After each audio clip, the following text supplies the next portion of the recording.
할렐루야. 함께 따라합시다. 나의 죄를 씻어주소서. 내가 눈보다 희리이다.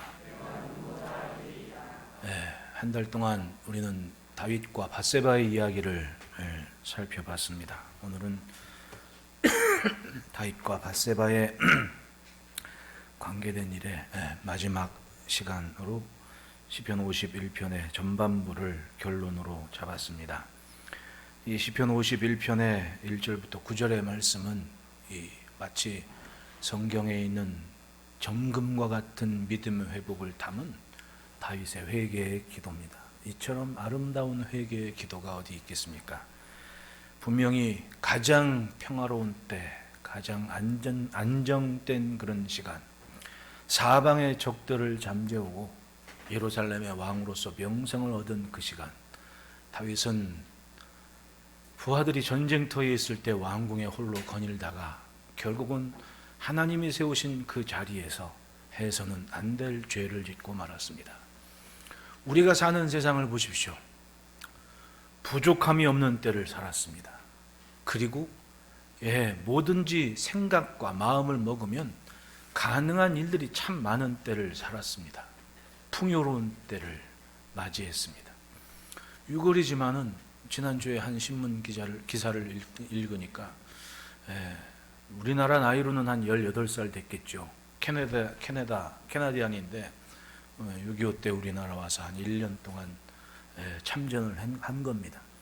근데 그분이 한 1년 넘게 전쟁을 경험한 다음에 집으로 돌아가는데 절대로 한국 땅은 쳐다보지도 않겠다고 그리고 갔다는 거예요. 어느 날인가 전쟁터에 나가는데 중공군이 폭탄을 퍼부는데 막 2만 몇 발을 막 퍼부는데 잠잠해지면 살아있는지 죽었는지 주변에 돌아오는 게 전부였고 그렇게 처참한 땅이었다는 겁니다. 내 죽어도 이 땅은 쳐다보지도 않는다고 가버린 거예요. 근데 사업을 하다가 40살인가 와보니까 놀랍더라는 겁니다. 야, 이렇게 달라지네. 60살 돼가지고 뭐 컨설팅 하면서 계속 몇 번이고 몇 번이고 오가는데 이렇게 좋은 나라가 된 줄 꿈에도 생각 못했다는 얘기죠. 우리는 굉장한 은혜 위에 사는 거예요. 6.25 때 이 땅을 보신 분들은 이 땅이 과연 회생 가능할까 절망적으로 바라본 때 아닙니까? 그런데 지금은 오고 싶은 나라가 돼버린 거예요. 여러분 신문 봤어요? 몇만 명? 2만 명? 난민 2만 명이 우리나라에 난민 신청을 했대. 이유가 뭔지 아세요? 유럽을 가도 죽고 미국을 가도 죽는데 코로나 때문에. 근데 우리나라는 딱 들어오면 살 수가 있다는 거예요. 그러니까 오고 싶은 나라가 돼버린 거야. 이거 웃어야 될지 울어야 될지 모르겠지만 우리나라가 이렇게 달라진다는 거예요. 여러분 나라 뺏겼을 때 선교사님들이 와서 뭐 했습니까? 젊은이들 부르다가 글 가리키고 책 읽히고 성경 가리키고 이 땅의 독립이 예수 믿는 거에 있다고 막 그러면서 빼앗긴 나라를 다시 찾아오고 경제개발할 때 새벽마다 얼마나 종소리 울렸습니까? 저는 어릴 적에 교회는 안 갔는데 예수는 안 믿었는데 새벽 종소리를 듣고 컸습니다. 그리고 종소리가 들렸구나 할 때 이게 차임으로 바뀌었습니다. 그 종탑에 있는 종들을 다 철거하고 거기다가 새마을 운동할 때 쓰던 그 파란색 스피커 달아놓고 거기다가 차임을 올렸습니다. 찬송가 그 뭐예요? 저 장미꽃 위에 왜 이렇게 구슬프게 들리는지 지금도 그런 기억이 나요. 난 그래서 지금도 막 노래 처지게 하고 찬송 막 처지게 부르면 그래 나는 별로더라고. 어릴 적에 하도 저 장미꽃 위에 슬 할 때 숨 넘어가. 난 그렇게 느린 노래를 하면 나가 막 숨이 차가지고 막 좀 경쾌하고 힘있고 막 승리의 찬송 이런 걸 좋아하지 그런 건. 근데 어릴 적에 맨날 들었거든요. 교회를 안 가도. 근데 그런 소리와 찬송이 온 땅에 퍼졌다는 거 사실이 얼마나 중요해요. 그리고 열심히 일들 하고 딴맘 같지 않았지 않습니까? 조선 땅에 왔던 선교사님들이 복음 전하면서 3가지를 못하게 한 거예요. 남자들한테 술 먹지 마라, 담배 피지 마라, 맨날 곤방대 두들기고, 그리고 축첩하지 말아라, 이게 교회적으로 완전히 사회 문화의 개혁 운동이 벌어지게 된 거예요. 그러니까 결국은 이 나라의 기초를 새롭게 만드는 때 복음과 교회가 얼마나 큰 역할을 했냐는 거죠. 상상할 수 없는 그런 성장과 개혁과 혁신을 거듭해온 게 우리나라예요. 그러니까 시국이 어수선해도 우리는 우리 민족에 대한 자긍심과 자부심을 가져야 돼요. 우리에게는 혁신의 피가 있습니다. 아무리 어려워도 결국은 답을 찾아내고, 그리고 하나님은 하나님을 붙잡는 인생들에게 항상 길을 열어주시는 것을 믿어야 됩니다. 믿어야 돼요. 잠깐 딴 생각하고 잠깐 허탄한 마음 품었다가 죄를 지은 다윗. 그런데 여러분, 이 시편 51편의 회개 이전의 다윗과 회개 이후의 다윗이 얼마나 달라졌습니까? 누가 그냥 살았다고 해서 뭐라 그럴 사람 없어요. 솔직히 왕인데 주변의 모든 적군들을 다 섭렵해 버렸는데, 이제는 전쟁터에 안 가도 자기 부하들이 알아서 다 하는데 뭐가 부족합니까? 솔직히 나단 선지자가 꾸짖었다 한들 독한 마음 품고 그냥 무시하고 살아도 누가 뭐라 그럴 거예요. 근데 다윗이 탁월한 점은 그 말씀을 자기의 귓등에 지나가는 말씀으로 두지 않았다는 겁니다. 붙잡고 인정하고 그 시간 회개의 자리에 앉았다는 거예요. 짧으면 일주일 넘도록 금식하며 하나님 붙잡고 기도하며 회개한 다윗을 보십시오. 회개 없이 살았으면 그저 그런 인생으로 끝났을 거예요. 뭐 지나보니 권력과 힘 가지니 사울이나 별반 없네. 그리고 끝. 그런데 하나님과 자신과의 관계에서 회개를 했을 때 이 시편 51편 이후의 다윗은 그야말로 영원한 보좌를 약속받은 하나님께서 인정하시는 다윗이 되어서 열왕기서나 역대기에 보면 항상 유다 이스라엘의 왕들의 기준을 정할 때 잘했냐 못했냐를 다윗의 길에 있느냐 없느냐를 정하셨다는 거예요. 놀랍지 않습니까? 그것이 회개가 있는 인생과 회개 없이 사는 인생의 차이인 거예요. 말씀에 부딪힘이 있을 때는 흘려보내면 안 됩니다.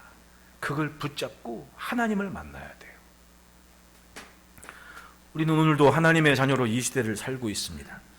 여러분, 세상을 사는 존재들의 가능성을 논하자면 우리만큼 대단한 가능성이 있는 존재가 어디 있겠습니까? 우리는 천지를 창조하신 하나님의 자녀로 이 땅을 살아요. 아버지가 하나님이시라는 거예요. 창조의 주인이시라는 겁니다. 믿으십니까? 보십시오. 멸치 새끼가 크면 뭐가 돼요? 멸치가 되는 거예요. 고등어 새끼가 크면 뭐가 돼요? 10년이 지나도 고등어. 고래 새끼가 크면 뭐가 돼요? 고래. 바뀌지 않아요. 멸치 새끼는 죽었다 깨어나도 고래가 될 수 없습니다. 왜? 멸치 새끼니까. 그런데 마치 멸치 새끼가 고래가 돼버린 것 같은 굉장한 일이 벌어진 거예요. 누구한테? 다윗한테. 목동의 아들 목자였습니다. 사무엘 선지자가 하나님의 말씀 듣고 기름 부으러 와도 그 자리에 없었던 존재가 다윗이었어요. 성경을 자세히 읽어보십시오. 예쁘장하다고.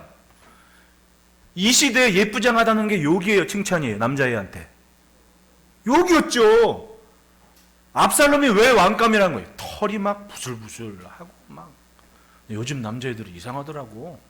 털 났다고 막 털 막 뽑고 막 그런 거 하고 그러더라고. 왜 그러는지. 근데 이때는요, 털이 북실북실하고 많아야 왕감이었거든. 근데 다윗 보고는 예쁘장하다 그랬단 말이지. 그러니까 즉 비유로 얘기하면 멸치 새끼인 거야, 아무리 봐도. 근데 자기가 딱 지나고 봤더니 어느 날 고래가 돼버린 겁니다. 상상할 수 없는 이스라엘과 유다의 왕으로서 자리매김을 해버린 겁니다. 다윗은 그 이유를 알았습니다. 굉장한 일이 자기에게 벌어진 거예요. 그것은 자신을 붙잡고 자신을 사용하신 하나님 때문에 있어진 일인 것을 다윗은 깨달았던 거예요. 그래서 하나님을 놓치지 않으려고 몸부림을 쳤던 겁니다. 그래서 나를 쫓아내지 말아달라고, 내 죄를 지워달라고 그렇게 하나님께 기도를 한 것이 시편 51편이었던 겁니다. 다윗을 보십시오. 목동에서 골리앗을 무찌른 이스라엘 영웅이자 장수가 됐습니다. 왕의 사위가 되고 유다의 왕이 됐습니다. 이스라엘의 죄송합니다. 이스라엘의 왕이 됐습니다. 얼마나 파란만장한 삶을 살았습니까? 그러면서 다윗은 하나님의 성전을 짓는 것을 일평생 소원으로 여겼습니다. 하나님도 그것만큼은 인정했어요.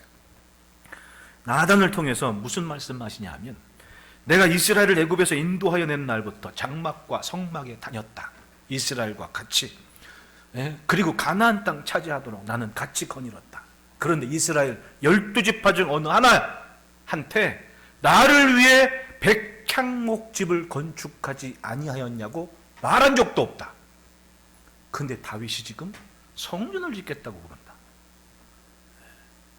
솔직히 의미로 따지자면 다윗을 가르쳤던 사무엘 선지자쯤에 하나님의 말씀이 땅에 하나도 떨어지지 않았다고 그러는데 뭔가 있어야 될 거 아니에요, 변화가. 근데 하나님은 내가 손으로 지은 집에 있는 것도 아니고 관심도 없단 말이었다 얘기 아니에요. 그런데 다윗은 누가 시킨 적도 없고 누가 요구한 적도 없고 누가 흘려 말한 적도 없는데 혼자 기필코 성전을 짓겠다고 마음을 먹고 하나님은 그 마음, 그 생각을 받으셨던 겁니다. 그리고 다윗을 칭찬하시는 거, 인정하십니다. 사무엘하서 7장 28절 29절에 주 여호와 오직 주는 하나님이시며 주의 말씀들이 참되시니이다. 주께서 이 좋은 것을 주의 종에게 말씀하셨사오니 청하건대 종의 집에 복을 주사 주 앞에 영원히 있게 하옵소서. 주 여호와께서 말씀하셨사오니 주의 종의 집이 영원히 복을 받게 하옵소서. 하나님의 칭찬을 들었을 때 다윗은 자신의 삶, 자신의 가정, 자녀, 가문이 영원히 하나님 앞에 있기를 소원하는 믿음의 비전과 꿈을 가졌다는 거예요. 할렐루야. 그것은 하나님을 인정하고 신뢰하고 믿은 순간 다윗은 영혼을 보고 있었다는 얘기 아닙니까? 코앞에 자기 식구들 데리고 어떻게 하면 왕 지킬까 이런 아등바등 살던 사울이 아니라 정말 하나님의 말씀과 뜻 안에 영혼의 약속을 보장하신 하나님을 믿고 놓치지 않으려는 몸부림을 했다는 거예요. 그러니까 이 시편 51편의 회개의 기도를 한 다윗의 생각과 마음의 믿음은 이미 영혼을 보장받고 있는 마음이기에 회개하며 하나님을 붙잡았다는 거 아니에요. 할렐루야. 무엇을 보고 뭘 붙잡고 삽니까, 여러분? 내가 어느 때 가장 하나님 이름 부르며 피 끓는 뜨거운 사랑을 경험했습니까? 그 사랑이 있으면 놓치지 말아야죠. 그 은혜를 알면 가볍게 여기질 말아야죠. 다윗은 그걸 알기에 피 끓는 기도를 하며 나를 놓지 말아달라고 하나님을 붙잡았다는 거예요. 이게 다윗의 회개였습니다. 정말 귀한 복이에요. 문제는 따라합시다. 죄가 멀어지게 한다. 사탄은 틈을 타요. 틈. 열어놓은 대문에 사탄이 들어오는 게 아니에요. 작은 틈을 탄다고. 사도 바울의 말씀처럼. 틈. 이게 얼마나 무섭냐고. 마귀는 그 틈을 자기 길로 알고 자기 대문으로 여기는 겁니다. 틈이 있네? 그리고 들어와 버리는 거예요. 이사야서 59편 2절에 오직 너희 죄악이 너희와 너희 하나님 사이를 갈라놓았다. 죄가 하나님과 나 사이를 갈라놨다고 얘기를 해요. 여러분, 작은 틈이 얼마나 무섭습니까? 그 틈. 피라미드 보셨어요, 여러분? 피라미드 가봤을 때 제가 속았다 한 게, 이집트 피라미드 하면 큰 거 3개가 이렇게 연달아 딱 있잖아요. 난 그래서 3개가 거기 그 근처에 붙어 있는 줄 알았어. 근데 이 피라미드하고 저 피라미드 사이가 1시간 차 타고 가야 되더라고. 사진을 그렇게 찍었을 뿐이야. 그렇게 멀리 있는 줄 몰랐어요. 근데 그 피라미드 돌 하나가, 야, 우리 예배당만 하더라니까. 하나가, 돌 하나, 그걸 쌓은 거야. 그걸 어떻게 잘랐냐고. 그렇게 정확하게. 다른 거 아니에요. 나무 막대기 꽂은 거예요. 네.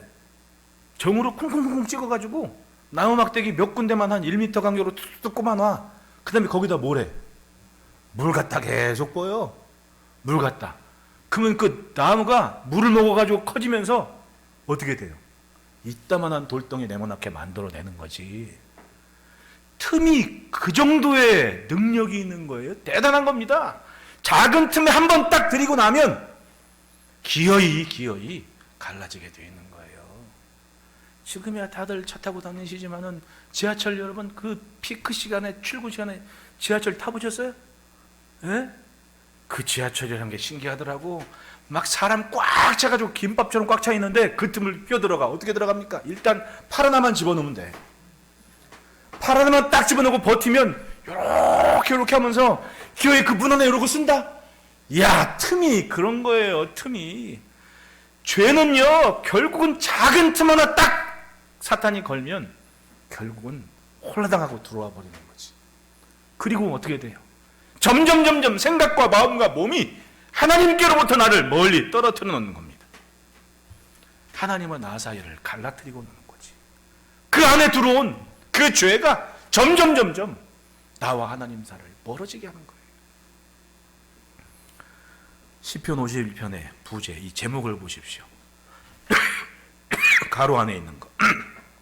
다윗의 시, 인도자를 따라 부르는 노래.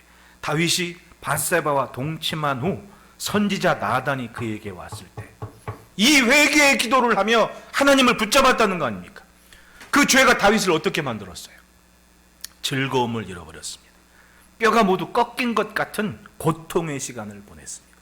영적인 단절이에 살아있지만 산 것이 아닌 시간을 보내고 말았습니다. 그래서 간구하는 거예요. 보십시오. 7절에 우술초로 나를 정결하게 하소서. 내가 정하리이다. 나의 죄를 씻어주소서. 내가 눈보다 희리이다. 내게 즐겁고 기쁜 소리를 들려주시사 주께서 꺾으신 뼈들도 즐거워하게 하소서. 이 말은 뭐예요? 이 회개의 기도가 있기 전까지 뼈가 다 꺾여진 상태에서 살았다는 거 아닙니까? 자기가 살아있어도 죽은 것 같은 삶을 살았다는 겁니다. 즐겁고 기쁜 소리는 아예 들리지도 않는 어둠과 캄캄한 인생길을 걸었다는 걸 얘기해요. 여러분, 진정한 즐거움은 하나님과의 관계에 있습니다. 그 하나님과의 관계가 건강해야 내가 건강해지고, 내가 건강해야 세상이 건강해지는 거예요. 그게 영적인 원리 아닙니까? 복된 사람, 복의 근원되는 믿음의 자녀들을 이 땅에 막 살게 하셔서 이 땅이 복을 받게 하는 것, 그것이 하나님께서 바라보시는 비전이고 계획이었잖아요. 레위기에 뭘 얘기합니까? 그 삶이 없으면 땅이 사람을 토해낸다 그러지 않습니까?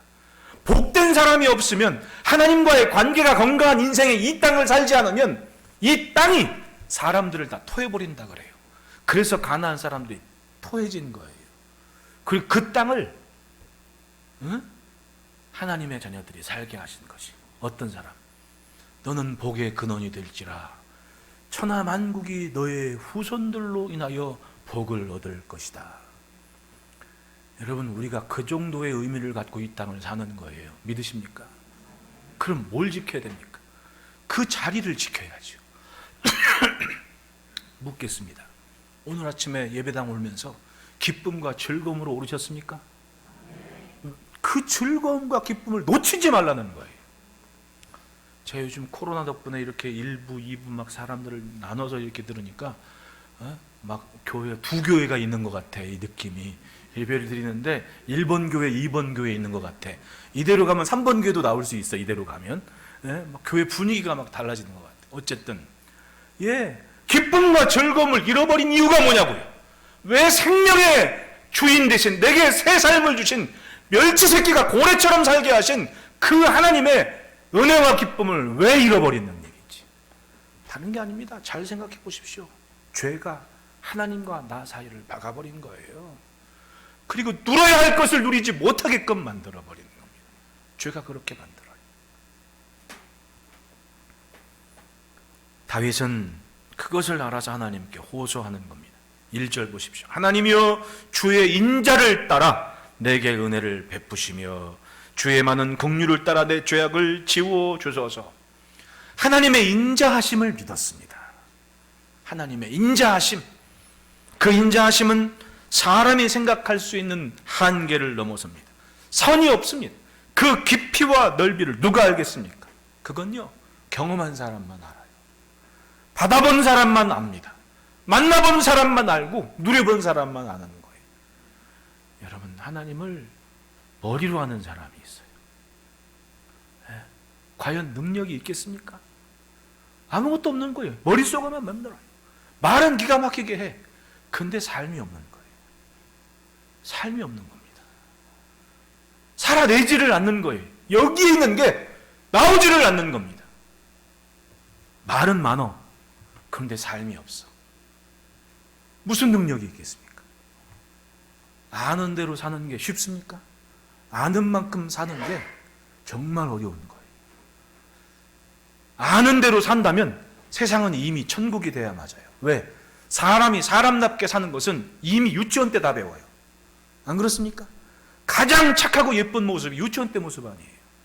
사람 배려하고, 애들 노는 거 보십시오. 혹시나 내가 한 말이 상처가 됐을까봐 마음에 생각하고 있다가 기어이 미안해 한마디 하면서 언제 그한테 또 손잡고 놀고, 우리 애들 그렇게 놀잖아요 지금. 그게 얼마나 사람다운 모습이에요. 아는 대로 사는 겁니다. 배운 대로 사는 거. 근데 나이가 먹으면 먹을수록, 머릿속에 뭐가 들어가면 들어갈수록 그 사람다운 삶을 놓쳐버려요. 아니, 병이 됐습니다. 차라리 모르는 게 나아. 살질 않으면 아무리 많은 지식을 가져도 그것이 헛된 게 돼버리는 거예요. 다윗은 하나님의 인자하심을 믿었습니다. 그리고 가슴에 돌덩이 안고 가던 사람이 그 돌덩이를 마치 내려놓는 것 같은 기쁨과 즐거움과 은혜를 경험합니다. 하나님께서 그 돌덩이를 부숴버리는 것 같은 경험을 하는 겁니다. 왕으로서 정말 부끄럽고 해서는 안 될 짓을 저지른 후였습니다. 그런데도 하나님은 그 중심을 보셨고 인자하심의 극치를 보여주셨습니다. 정말 새로운 모습으로 하나님 앞에 설 수 있는 기회를 다윗에게 주신 거예요. 정말 굉장하지 않습니까? 나를 빼앗겼는데 그 빼앗긴 나를 다시금 찾게 하여 주시고, 못 하나까지 하나님의 이름 담은 성전 짓는데 준비할 수 있는 기회와 나라의 번성을 보장하시고, 그 간절한 호소를 보십시오. 1절 2절 같이 읽어봅시다. 시작. 하나님이여, 주의 많은 긍휼을 따라 내 죄악을 지워주소서. 나의 죄악을 맑게 씻으시며 나의 죄를 깨끗이 제하소서. 상식적으로 이게 말이 되는 얘기입니까? 나의 죄악을 깨끗이 제하소서. 말도 안 돼요. 하나님께서 죄사함을, 내가 내 죄를 사하였다라고 한 순간 내 머릿속에서 지우개가 있어가지고 그 경험과 생각들이 깨끗이 지워지냐고요. 그대로 있거든요. 그대로. 참, 이게 참 문제야. 그대로 있어요. 내가 나를 알아요. 그런데 하나님은 그 죄를 기억하지 않고 넘겨버리시는 겁니다. 이것이 하나님의 긍휼이고 하나님의 인자하심이라고 성경이 약속을 해요. 시편 103편 12절에 동이 서에서 먼 것 같이 우리의 죄가를 우리에게서 멀리 옮기셨으며, 동과 서 방향이 다른데 죄를 그렇게 옮겨버리셨다고, 만날 일 없다고. 즉 하나님께서 내가 네 죄를 사했다는 순간 그 죄를 하나님께서 다시 보지 않으신다고. 그래서 회개만 하면 멀쩡해집니다. 하나님이 그렇게 받아주시는 거예요. 참 감사한 거 아닙니까? 우리를 보십시오. 아무리 뜻을 정해서도 석 달을 못 넘기고 3일을 못 넘기는 사람들이 얼마나 많아요. 내가 이렇게 하겠노라고. 근데 석 달 지나 끝이야. 오가는 데 없어. 내가 이렇게 믿겠다고. 그런데 시간 지나면 말짱 아무것도 아니야. 얼마나 그런 게 많아요. 솔직히. 그런데도 하나님은 여전히 우리를 지지하시고 용서하시고 의롭게 여기시면서 하나님의 인자하심을 누리도록 하십니다. 다윗은 그렇게 하나님을 믿었습니다. 정말 큰 믿음, 그 믿음 때문에 당당하게 회개의 자리에 겸손히 무릎 꿇을 수 있었던 겁니다. 성경이 우리 앞에 있으면 뭐합니까? 믿지 않으면 성경이 약속하는 애는 나와는 상관이 없는 거예요. 다윗이 회개하며 하나님을 붙잡는 건 우리가 구해야 할 간구고 세상이 간구해야 할 기도입니다. 풍요로운 때 허탄한 것에 마음 빼앗겨 하나님을 놓친 것, 성경에 그것은 간음이라고 하지 않습니까? 음란한 죄를 지은 거라고 하잖아요. 얼마나 편한 대로 믿었습니까? 자기 마음대로 믿은 거 아니에요, 솔직히. 여러분 사사시대 보십시오. 곳곳에 산당 만들어 놓고 자기 마음대로 믿은 거예요. 하나님은 그것을 뭐라 그래요? 음란이라고 얘기를 했습니다. 딱 다윗과 밧세바의 관계 아닙니까? 하나님의 뜻대로 하나님 앞에서 믿음의 용기를 가지고 살아내고 믿어내야 되는데 내가 믿고 싶은 대로만 믿는 거예요. 뭐예요? 음란입니다. 다윗과 밧세바예요. 딱. 회개 없이는 기회도 없는 것이고 약속도 나와는 상관이 없는 게 돼버린 거예요. 그러므로 따라합시다. 내 죄악을 지워주소서. 1절에 얘기합니다. 하나님이여 주의 인자를 따라 내게 은혜를 베푸시며 주의 많은 긍휼을 따라 내 죄악을 지워주소서. 죄가 지워지냐고요? 안 지워집니다. 그런데 하나님이 지우실 것을 믿고 기도했습니다. 하나님은 정말로 그렇게 하시는 거예요. 따라합시다. 기록은 남아도 기억은 없다. 참, 여러분 요즘 이게 세상에 뉴스에 보면은 무슨 재판장 있고 하고 그러면은 피고 어쩌면 신문하면 사람 뭐라 그래요? 공통적으로 하는 기억이 안 난다고. 기억이 안 난다고 다 그러고 살아. 다 기억이 안 난대. 불리하면 다 기억이 안 난대. 근데 하나님은 오히려 우리의 부끄러운 그 죄를 기억하지 않으신다고 하시는 거예요. 참, 이게 정말 굉장한 거 아니에요? 내가 나를 아는데 내가 아는 그걸 하나님은 기억 안 난다고 하신다는 거예요. 이사야서 43편 25절에 나는 나를 위하여 내 허물을 도말하는 자니 내 죄를 기억하지 아니하리라. 놀랍게도 나를 위한 줄 알았는데 하나님은 하나님을 위해서 내 죄를 도말하신다고 말씀하시는 거예요. 하나님 곁에 두고 싶어서 하나님 이름 때문에 내 죄를 깨끗이 지워버리시겠다고. 할렐루야. 그러니 회개하는 다윗을 새롭게 인정하고 받아주신 겁니다. 충신 우리아의 아내 밧세바를 범했습니다. 그야말로 수치요 비난받을 스캔들이었습니다. 누가 그런 왕을 믿고 전쟁터에 나가겠냐고요. 아니, 왕이 그랬단 말이야. 하나님이 버리셨던 사울도 다윗만큼 그렇게 못된 짓은 안 했습니다, 솔직히. 그런데 다윗은 정말 흉악하고 부끄럽게, 게다가 살인까지 한 거 아니에요. 그러나 하나님 앞에서의 자리의 가치와 소중함을 깨닫고 하나님을 붙잡습니다.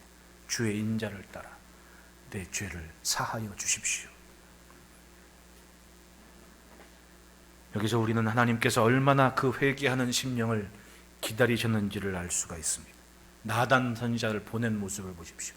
포기하지 않고 보내십니다. 근 1년여간 지켜보시다가 기어이 말씀을 붙잡게 하시지 않습니까? 내가 너를 놓치지 않겠다는 하나님의 표현이고 사랑이고 은혜였다는 거예요. 죄는 한순간에 멀쩡한 모든 것을 무너지게 만듭니다. 다윗이 평범한 사람이었습니까? 신앙이 굉장한 사람이었어요. 한 번도 함부로 전쟁터에 나가지 않았습니다. 늘 하나님께 묻고 기도했던 사람이에요. 얼마나 대단한 사람입니까? 얼마나 대단했으면 그 믿음이 하나님께서 하늘 군대를 보내셔서 다윗을 도우셨겠냐고요.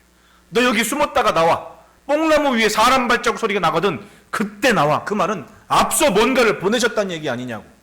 그만큼 굉장한 평범하지 않은 믿음과 신앙에 간증이 있던 사람이었습니다. 그런데 나라를 위해, 왕을 위해 목숨 걸고 싸우는 신하의 부인과 충신에게 못할 짓을 했습니다. 그걸 은폐하기 위해 자기 부하를 죽음으로 내몰았습니다. 얼마나 악한 짓입니까?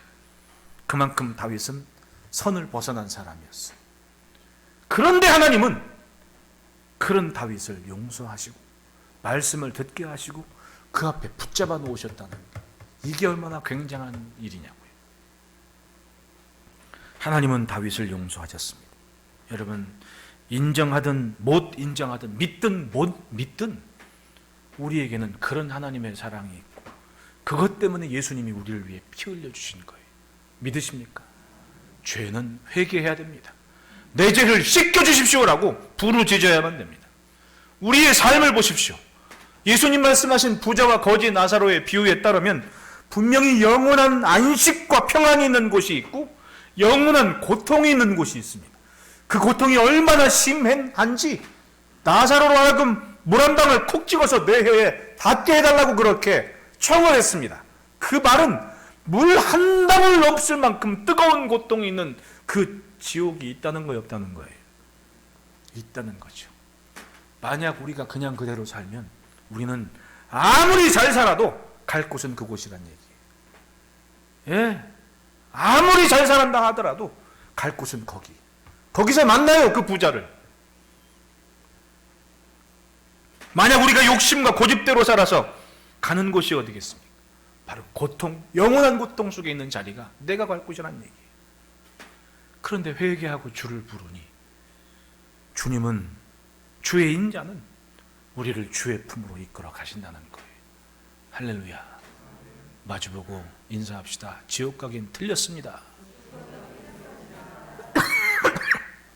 틀렸어 이젠. 예수 믿어서.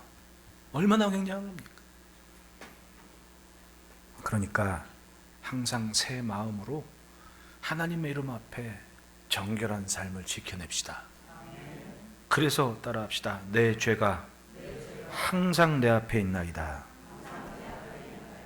3절에 물은 나는 내 죄가를 나오니 내 죄가 항상 내 앞에 있나이다. 내가 주께만 범죄하여 주의 목전에 악을 행하여 싸우니 주께서 말씀하실 때에 의로우시다 하고 주께서 심판하실 때에 순전하시다 하리이다. 회개한 다윗은 말씀드렸듯이 그 고통이, 그 아픔이, 그 추악함이 잊혀지냐고요. 하나님은 기억하지 않으시고 죄가를 도말하셨다고 하는데 나는 그걸 다 알고 있습니다. 다윗이 간음죄를 짓고 선지자 나단이 방문할 때까지 1년여간의 시간, 그 시간은 어떤 시간이었어요? 음모와 모략과 거짓과 살인을 저지른 지옥 같은 시간, 아무도 모르고 나만 아는 시간인 줄 알고 살아온 세월이 있었습니다. 그 시간은 살아도 산 것이 아닌, 이미 영혼이 죽어가는 고통의 시간이었던, 오죽했으면 뼈가 다 꺾였다고 얘기를 하겠냐고. 죄가 그렇게 만들어요. 근데 회개를 했거든요. 그 기억이 있어요, 없어요? 죽을 때까지 그건 기억에 남아요. 회개를 했다 하더라도 하나님은 보지 않으시고 잊어버리셨다고, 기억나지 않는다고, 내가 또 하나님께 죄를 졌습니다라고 기도해도 또라니 뭐 있었어? 이렇게 반문하시는 하나님, 왜? 기억하지 않으시니까 또 뭐가 떤데? 이렇게 물으실 거 아니냐고. 나는 같은 죄를 짓고 또 졌어요 그렇고 눈물 흘리고 회개하는데 뭔데? 뭐가 또야? 이러실 거 아니냐고. 왜? 처음부터 회개하는 순간 하나님은 기억이 없으신데 또라니 이러고 물으시지 않겠냐고. 그것이 하나님의 약속인데.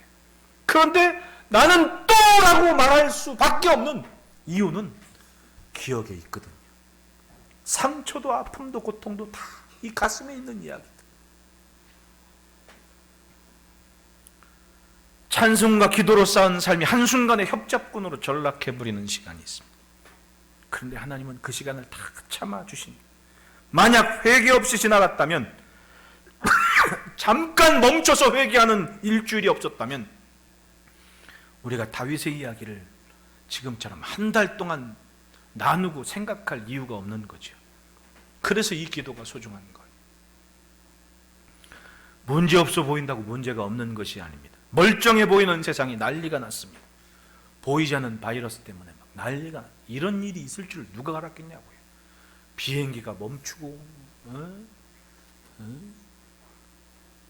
막 기장들도 막 명예퇴직하고 이 나라 저 나라서 못 가 난리고 아주 그냥 뭐.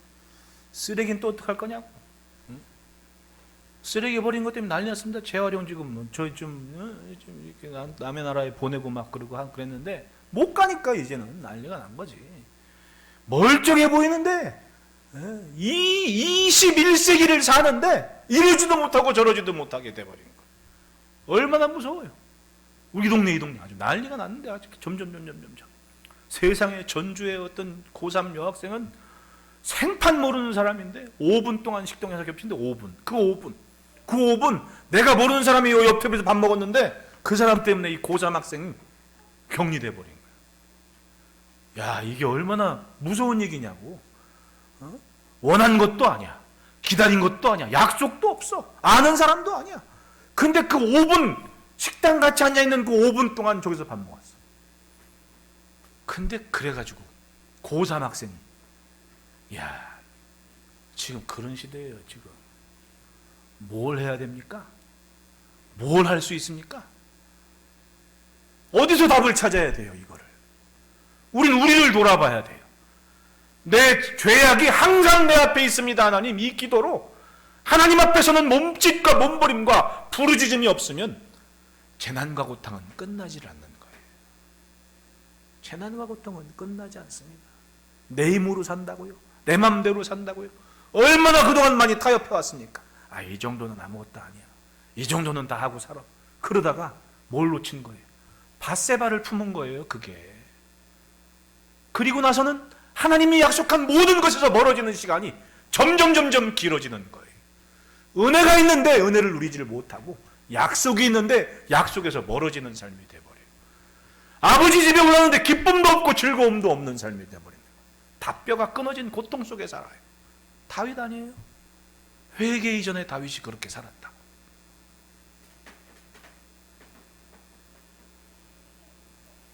히브리서 11장 1절로 3절 말씀에, 믿음은 바라는 것들의 실상이요 보이지 않는 것들의 증거니 선진들이 이로써 증거를 얻었느니라. 믿음으로 모든 세계가 하나님의 말씀으로 지어진 줄 우리가 아나니 보이는 것은 나타난 것으로 말미암아 된 것이 아니니라. 보이지 않는 것을 보이는 것처럼 믿는 믿음이 하나님의 말씀을 이 땅에 펼쳐가는 통로였는데, 보이는 것에 마음 빼앗기고 그걸 쫓아가다 보니 믿음과는 상관이 없는 삶이 돼서 껍질만 크리스찬이 되어버린, 가나안 땅에 복된 사람들이 살아갔는데 레위기 18장과 20장에 말씀하지 않습니까? 너희들 가서 가나안처럼 살면 땅이 너희를 토해낼 거야. 그러니까 절대로 가나안처럼 살지 말고 말씀을 붙잡고 그대로만 살아가라. 그런데 복을 약속받은 인생이 가서 조금씩 가나안 사람처럼 살다 보니 하나님의 자녀가 있다고 분명히 있는데 땅은 망가지고 세상은 더 단절이 돼버리고, 어떻게 답을 찾아요? 이젠 보이지 않는 것이 사람을 무섭게 만들었습니다. 차라리 그것이 믿음의 능력이었으면 세상이 얼마나 좋아졌겠냐고. 그런데 하나님의 자녀가 믿음과 상관없이 사니 세상이, 땅이 사람을 토하는 일이 이제 막 이루어지고 있는 겁니다. 다윗은 인정합니다. 5절 보십시오. 내가 죄악 중에서 출생하였으며 어머니가 죄 중에서 나를 잉태하였나이다. 엄마는 또 무슨 죄야? 다윗 때문에. 엄마는 또 무슨 죄야 거기서.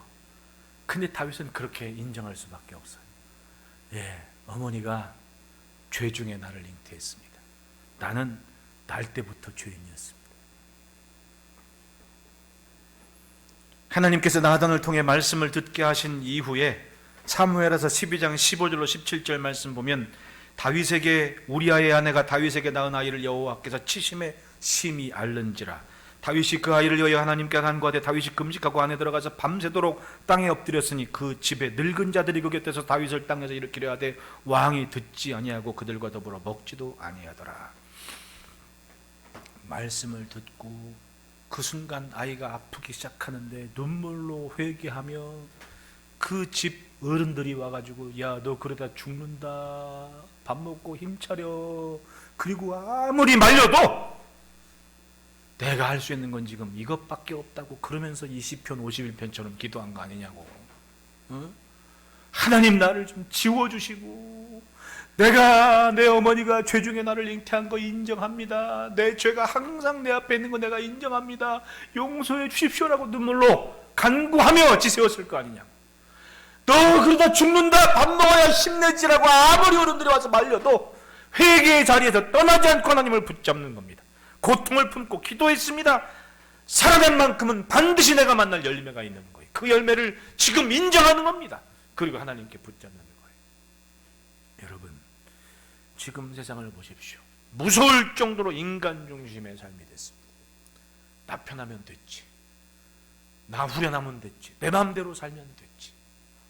결국은 인간 중심의 생각과 마음이 하나님을 인정하지 않게 만드는 거예요. 그리고 내 마음대로 살면서 나는 하나님의 뜻으로 산대. 이 교만이 결국은 나로 하여금 하나님께로부터 멀어지게 만드는 겁니다.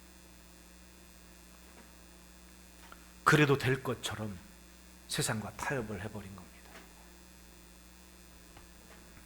6절 보십시오. 보소서 주께서는 중심이 진실함을 원하시오니 내게 지혜를 은밀히 가르치시리다. 자신의 죄성을 인정하고 하나님께 기도하고, 그리고 나아가서 하나님 제발 내 죄를 씻어주시고, 그리고 나를 놓지 말아주십시오라고 간구합니다. 아이는 죽었지만 그에게 새로운 일이 일어났습니다. 사무엘하서 12장 24절 25절 보십시오. 같이 읽어봅시다. 시작.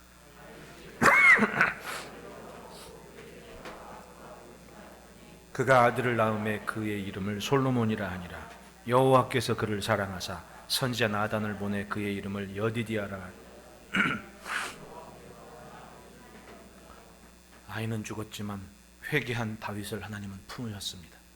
자신에게 하나님의 책망과 저주를 말씀한 그 나단을 다시 보내셔서 하나님의 사랑의 음성을 듣게 만드셨습니다. 할렐루야. 그리고 그와의 관계에서 나온 솔로몬이 기어이 다윗이 그렇게 소망했던 성전을 짓는 일을 맡겨주시지 않습니까? 바세바와의 사이에서 낳은 아들 솔로몬에게. 이러니까 하나님의 사랑과 은혜가 굉장하다는 얘기입니다. 내가 죄임에도 나를 의인처럼 여겨주신 하나님의 인자하심이 있어서 오늘 내가 살고 있는 겁니다. 그것을 우리 잊지 말고 삽시다. 그러므로 따라합니다. 불안하거든 더 가까이 가자. 여러분, 불안하면 자꾸 하나님 가까이 가야 돼요. 뭐 때문에 멀어졌는지 생각하면서 한 번 갈 거 두 번 가고 자꾸 성전으로 올라야 돼요. 제가 참 감사한 게 있습니다. 우리 성도분들한테 제가 은혜를 받는 게, 새벽은 새벽대로, 낮은 낮대로, 점심은 점심대로, 점심시간에 와서 기도하는 분들 계시고, 밤늦게 집에 가기 전에 먼저 성전 들러 기도하는 분들 계시고, 얼마나 감사합니까? 이건 복이에요. 제 복입니다. 저는 그렇게 생각해요. 그렇게 어려운 때를 기도로 버티려는 분들이 많다는 것은 살아있다는 거 아닙니까? 깨어있다는 거. 하나님께서 뭔가 하실 이유를 지금 막 찾고 계시는 거, 이때, 이 힘든 때. 인생은 살면서 꼭 뭔가를 남겨요. 그런데 이 그림자를 보십시오. 태양에서 멀어지면 그림자도 길어져. 자기 그림자 때문에 깜짝 놀래요. 어느 때는 애기들이.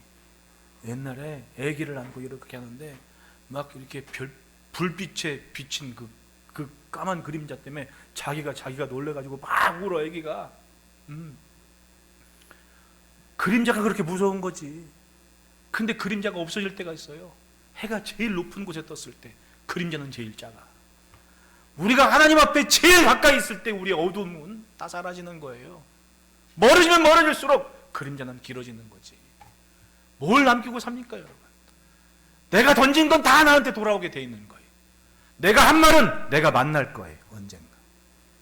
내가 살아낸 삶은 언젠가 만날 거예요. 그걸 알아야지.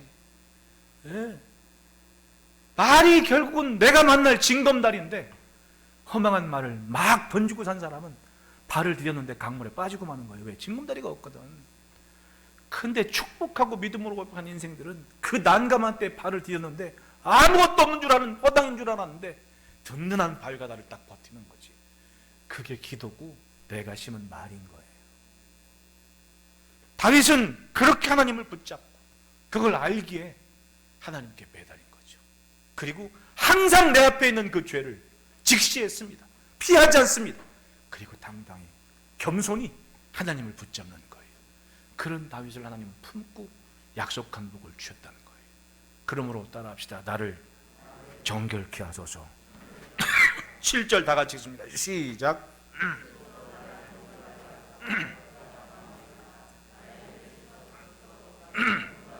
아멘. 우슬초로 나를 정결하게 하소서. 우슬초로 정결하게 한다라는 것을 이 출애굽기 12장의 이야기를 통해 보면, 유월절의 역사가 있을 때 어린 양을 잡아서 그 피를 좌우 임방과 설주에 다 바르게만 우슬초로 그걸 하라 그랬단 말이죠. 그때 장자의 죽음, 이 사망의 그런 사자들이 애굽 온 땅을 다니면서 옆집, 뒷집, 앞집 우슬초로 그 어린 양의 피를 바르지 않은 집들은 다 사람이 죽는 거예요. 울음소리가 나는데 앞집이야. 울음소리가 나는데 뒷집이야. 우슬초로 어린 양의 피를 하나님의 말씀에 따라 바르지 않은 집들은 전부 다 애가 죽은 거야. 가축들까지. 그런데 우슬초로 어린 양의 피를 말씀 따라 바른 그 집은 사망의 사자가 절대로 접근하지 않는 신기한 일이 벌어진 거지. 그리고 광야에 나왔단 말이야. 성막을 짓고 제단을 만들었을 때 제사장이 우슬초로 피를 받아 제단 사방에 뿌리는 예식을 했단 말입니다. 다윗은 그걸 생각했어요. 그 제사, 그 예식의 의미, 그러니까 우슬초로 나를 정결케 하소서, 그 정결 예식을 자기가 행하겠다고 다짐을 하는 겁니다. 여러분, 주의 보혈이 우리의 죄를 맑게 씻기시고 하나님께서 나를 의롭게 여기시도록 하신 거 아니에요. 왜 회개하기에 주저하지 않고 왜 하나님 붙잡기에 주저하냔 말입니다. 주저하지 말아야 돼요. 붙잡아야 됩니다. 하나님은 우슬초로 나를 정결케 해달라고. 그 피의 은혜를 붙잡고 살아내야죠. 댈러스 윌라드 박사, 남가주 대학의 철학 교수였고 남침내 교단에서 목사 안수를 받고, 우리나라에도 제가 신학생 때도 하나님의 모략이라는 책을 아주 의미 있게 읽었는데, 그분이 돌아가셨지만 그분이 한 얘기에 충격적인 단어 하나를 제가 지금도 기억합니다. 뭐냐면 뱀파이어 크리스찬이라는 얘기. 뱀파이어 크리스찬. 여러분, 뱀파이어가 뭐예요? 뭐 먹고 살아요? 피 먹고 살아요. 유럽에서는 그 뱀파이어를 뭐라고 얘기해요? 드라큘라. 우리나라에서는 그 피 먹고 사는 걸 뭐라 그래? 구미호. 무덤가에서 피 찍 하고 나와가지고 꼬리 9 달린 구미호. 다 나라마다 있어. 피를 먹고 살아요. 피를. 그런데 예수 믿는 크리스찬을 뱀파이어에 비유했습니다. 피를 엄청 좋아한대. 말끝마다 보혈을 지나 막 주의 보혈한대. 근데 피만 먹고 끝이래. 변한 게 없대. 그리고 세상은 망가지는 겁니다. 뭐 때문에? 뱀파이어 크리스찬 때문에. 그 말 들으니까 얼마나 가슴이 철렁한지. 보혈 찬송하고 보혈 노래하면서 하는데 말과 삶은 조금도 바뀌지 않고 하나님과 가까이 나가는 몸짓보다는 세상을 놓치고 싶어 하지 않은 그 욕망이 결국은 뱀파이어 크리스찬이 되게 만들어버린 거예요. 세상에 미래는 없습니다. 좀비 천지가 돼버리는 거예요. 영화에서처럼. 얼마나 무섭습니까? 우리는 다윗의 회개, 다윗의 기도를 갖고 하나님 앞에 정결한 삶을 가져야 됩니다. 이 다윗 보십시오. 사무엘하서 12장 20절에 다윗이 땅에서 일어나 몸을 씻고 기름을 바르고 의복을 갈아입고 여호와의 전에 들어가서 경배하고 왕궁으로 돌아와 명령하여 음식을 가 배차리게 하고 먹은지라. 아이가 알아누워 죽어가는 모습을 보는 동안은 하나님의 은혜의 단절이었고 죽음의 시간이어서 몸부림치며 회개했습니다. 그러나 주옥 같은 간절한 몸부림과 금식하며 통곡하는 침상을 떠나려갈 만큼 회개하는 그런 기도 이후에는 의복을 갖추고 성전에 올라가서 하나님 앞에 자신이 주신 사명과 삶을 감당하는 그 자리에 섰습니다. 모든 뼈가 꺾여서 아무것도 할 수 없을 것 같은 무력한 죄인이 새롭게 은혜로 채워지기를 진정으로 갈망한 후에 그런 삶을 감당하기 위해 섰습니다. 그 후로 다윗의 여정을 보십시오. 정말 대단했습니다. 압살롬이 쳐들어와도 하나님을 경외하는 그 나루턱에 올라가서 기도하고 하나님 붙잡고 갈 만큼 왕으로서 기도의 자리를 놓치지 않는, 하나님을 놓치지 않는 삶을 살아냈다는 거 아닙니까? 할렐루야. 그러니까 시편 51편 이전과 이후의 다윗이 확연하게 다르다는 겁니다. 지금은 우리가 그 기도의 자리에 서야 됩니다. 나의 죄를 씻어주소서, 내가 눈보다 희리이다. 우리의 기도요, 이 땅에 교회와 성도들의 기도가 될 때에 복 있는 사람들이 사는 땅을 복되게 하신 하나님의 은혜가 다시금 편만한 은혜의 열매로 이루어질 줄 믿습니다. 그러니 여러분, 회개의 자리, 하나님 앞에서 맡기신 그 자리를 놓치지 마시고 바로 그 자리에서 다시금 하나님께서 원하시는 그 복을 펼쳐가는 은혜가 있기를 축복합니다. 기도하겠습니다.